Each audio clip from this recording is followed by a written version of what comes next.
Well, this week in Unit 1, we are going to look at the discovery of the Dead Sea Scrolls.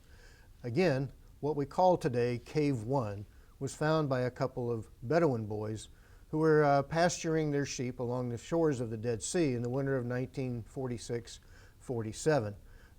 Scholars estimate that somewhere between November of 1946 and February or even March of 1947, these young men were exploring the area along, throwing rocks into caves, as young men are often prone to do, and heard some funny noises and went inside this particular cave and found some material, some jars containing scroll material. And gradually, members of the Ta'amira Bedouin group brought those materials to Bethlehem and encountered a cobbler who was also an antiquities dealer, somewhat of a black market antiquities dealer in Bethlehem, known as Kondo.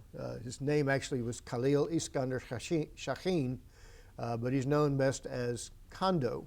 And so the Bedouins initially kept the location of this cave secret for a while, but gradually Kondo began to engage scholars at the École Biblique, the French School of Archaeology and Biblical Studies in Jerusalem, the Institute of Archaeology of the American Schools of Oriental Research, headed up by John Trevor, and as well secondary contacts were made with the Hebrew University in Jerusalem. Now you must remember that in this time that we have some different political settings. Again, this is about a year before the founding of the State of Israel, May 14th, 1948. And of course, this was since the days of the British Mandate. This area was in the eastern part, often known of modern Israel today, but known as the West Bank. That is the area on the west side of the Jordan River that became part of the country of Jordan in the establishment of Jordan back in the 1930s. So this was in Jordan up until the 1967 war, June of 1967, when Israel was attacked by several different countries, including Jordan, Syria, Egypt. They gained control of the West Bank and a large portion of the Golan Heights as well. So you have to remember that. And so for the initial years, 20 years after the first discovery, this area was in the country of Jordan, and only limited access to the material being found at the caves in the 1950s was made available to Jewish scholars. But we'll talk more about that in a few moments. So that's the setting, and again in 1967 it changed, and so the material that was being collected via the excavation of the site of Khirbet Qumran, this little marly knoll overlooking the northwest corner of the Dead Sea that was in the area proximity to the eventually 11 scrolls that were found in the Qumran area. Recently, about 2 years ago now, a 12th cave was found containing scroll-type jars, and some unwritten parchment material was discovered. So we're calling this cave 12, even though no written documents were found within this new cave. So initially, the scroll material, there were 7 initial scrolls that came forth from Cave 1, ended up being distributed by Kondo from Bethlehem to 2 different individuals. One was the Archbishop of the Syriac Orthodox Church in Jerusalem, known as Mar Athanasius Yeshua Samuel. He bought 4 of the scrolls, including the great, nearly complete scroll of the book of Isaiah. There was actually a second copy of Isaiah found, about 2/3 of the book of Isaiah, that was sold to Eliezer Sukenik, professor at the Hebrew University in Jerusalem, which is over on the west-hand side. Remember that up until 1967, Jerusalem was divided into the 2 countries, Jordan on the east and the Palestinian area, and Israel, the newly established city of country of Israel since 1948. So that was on the west-hand side. So Koenig bought 3 of the scrolls. 4 of them were bought by the Athanasius Samuel. The Archbishop then, of course, carried out some interesting intrigue and illegally brought his 4 scrolls, once that they had been authenticated by John Trevor and others, and they realized that these were ancient documents, not forgeries that are often prone to show up on black market antiquities dealers. He brought his scrolls illegally out of the country of Jordan to America.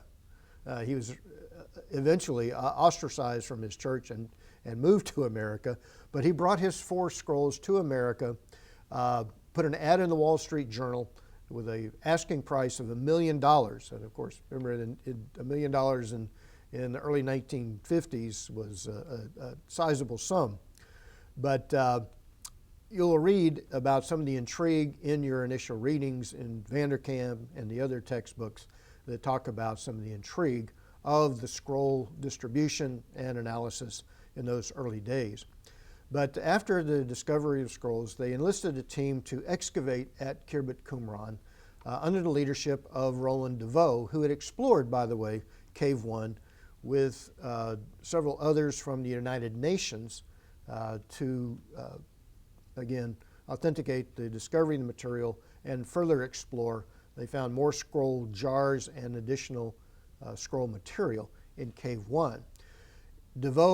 Roland DeVoe, who was the head of the École Biblique, the French School of Bible and Archaeology in East Jerusalem, to be the head of the excavation. There are wild stories told about the DeVoe excavation that you can read in some of the books that have been written about this era.